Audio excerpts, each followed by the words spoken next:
ناظرین، جب general retired Qamar Javed Bajwa ایوان صدر میں عمران خان سے ملنے آئے تو انہوں نے کھانا اس لیے نہیں کھایا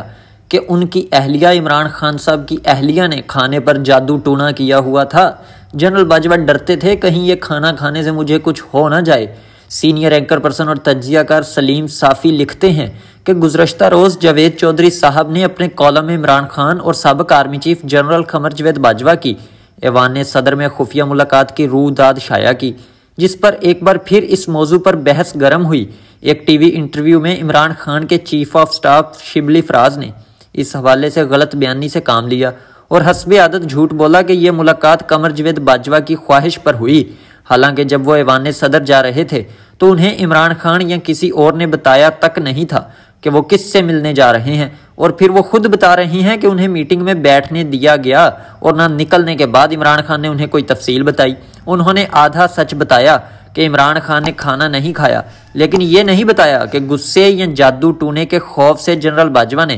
کھانا چکھا تک نہیں۔ چنانچہ میں حقائق کو درست کرنے کے لیے اسی روزنامہ جنگ میں 4.5 ماہ قبل 24 ستمبر 2022 شائع ہونے والے ایوان صدر میں چیف نیازی ملاقات حقائق اور نتائج کا ایک حصہ دوبارہ شائع کر رہا ہوں، جس کی اس دن سے آج تک ایوان صدر شبلی فراز یا کسی اور نے ایک حرف کی بھی تردید نہیں کی۔ وجہ یہ تھی کہ اس وقت وہ آرمی چیف تھے اور یہ لوگ دن کو بیان دے کر رات کو انہیں منانے کے لیے منت ترلے شروع کرتے، اور اب وہ ریٹائرڈ ہو گئے ہیں تو یہ سب سینہ تان کر ان کے خلاف بول رہے ہیں۔ جنرل باجوہ نے اصل جرم اور اپنے حلف کی خلاف ورزی کا ارتکاب 2018 میں کیا، جب پولیٹیکل مینجمنٹ عدلیہ اور میڈیا کے ہاتھ مروڑنے اور پھر الیکشن والے دن پولنگ ایجنٹوں کو نکالنے کے نام پر الیکشن میں دھاندلی کروا کے جعلی اسمبلیوں اور جعلی وزیر اعظم کو قوم کے سر پر مسلط کیا۔ پی ٹی آئی اپنے پروپیگنڈے کے ذریعے اسے قوم کے ذہنوں سے محو کر کے یہ تاثر دے رہی ہے کہ جنرل باجوہ نے اصل جرم کا ارتکاب 2022 میں کیا، یعنی جو ان کا جرم تھا، اور خلوتوں میں اب تسلیم بھی کرتے ہیں کہ ان سے یہ غلطی سرزد ہوئی، اسے ان کا کریڈٹ بنا دیا، اور جب انہوں نے جرم سے تائب ہو کر تلافی کیے بغیر مزید آئین کی خلاف ورزی نہ کرنے کا فیصلہ کیا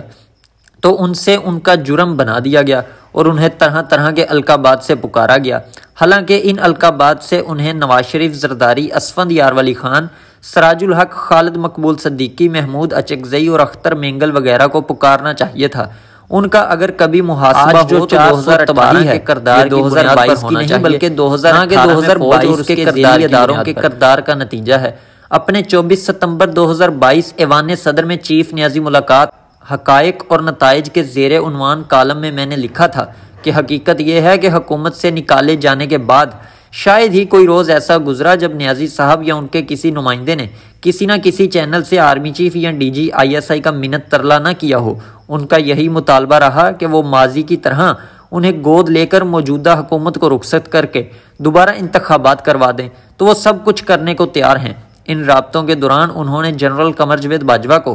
گارنٹی کے ساتھ ایکسٹینشن کی آفر بھی کی، لیکن وہ نیوٹرل رہنے پر اصرار کرتے ہوئے ملاقات سے انکار کرتے رہے۔ نہ چیف کے رشتہ داروں کو چھوڑا گیا، نہ سابق فوجی افسران کو، اور نہ ان کے ذاتی دوستوں کو۔ نوبت یہاں تک آئی کہ افغانستان کے لیے امریکہ کے سابق نمائندے ظلم خلیل زاد سے بھی آرمی چیف کو درخواستیں کروائی گئیں کہ وہ عمران نیازی سے ایک ملاقات کر لیں۔ واضح رہے کہ امریکی نیو کارنر کے رکن ظلم حکومت کی تبدیلی کے 1 ماہ بعد پاکستان آئے تھے اور نیازی صاحب سے خفیہ اور طویل ملاقات کی تھی۔ علاوہ ازیں پنجاب کے وزیر اعلیٰ چودھری پرویز الہی بھی دن رات منتیں ترلے پر لگے رہے، جبکہ عارف الوی بھی ہمہ وقت اسی کام میں لگے رہے، لیکن آرمی چیف پھر بھی ملنے کو تیار نہیں تھے۔ نوبت یہاں تک آئی کہ ایک دن اچانک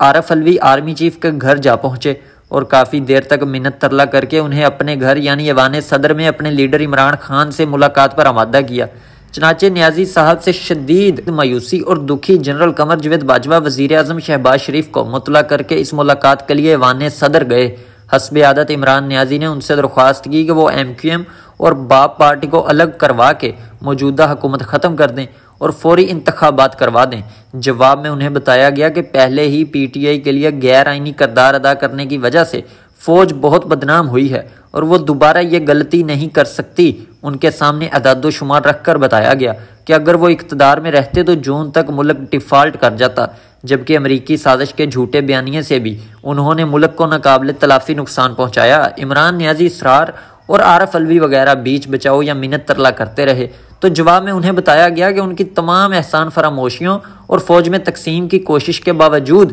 فوجی قیادت ان کے ساتھ دشمنی نہیں چاہتی اور نہ یہ چاہتی ہے کہ ان کے ساتھ وہ سلوک ہو جو بھٹو یا نواز شریف کے ساتھ ہوا، لیکن فوج انہیں فوری طور پر الیکشن نہیں دے سکتی۔ وجہ اس کی یہ بتائی گئی کہ موجودہ سیٹ اپ نے IMF سے ڈیل کر کے وقتی تولیہ ہونے سے بچا لیا، لیکن اس کا یہ مطلب نہیں کہ معاشی استحکام آ گیا ہے۔ اب بھی ڈالر اور مہنگائی کنٹرول میں نہیں آ رہے۔ روزانہ فوج اور حکومت کوششیں کر کے چند ارب کا انتظام کرتے اور ملکی انتظام چلاتے ہیں، جبکہ اوپر سے سیلاب نے کسر پوری کر دی ہے۔ تاہم اگر اتحادی جماعتوں کا آپس میں کوئی مسئلہ آ جاتا ہے اور حکومت ٹوٹ جاتی ہے، یا پھر اگر معاشی استحکام کے بعد متفقہ طور پر سیاسی جماعتیں قبل از وقت انتخابات کراتی ہیں، تو فوج نہ رکاوٹ بنے گی اور نہ مداخلت کرے گی۔ اس پر میں آج صرف اتنا کہنا چاہوں گا کہ خفیہ ملاقاتیں کی ہیں تو قائم بھی رہو۔ اس پر عمران آدمی کو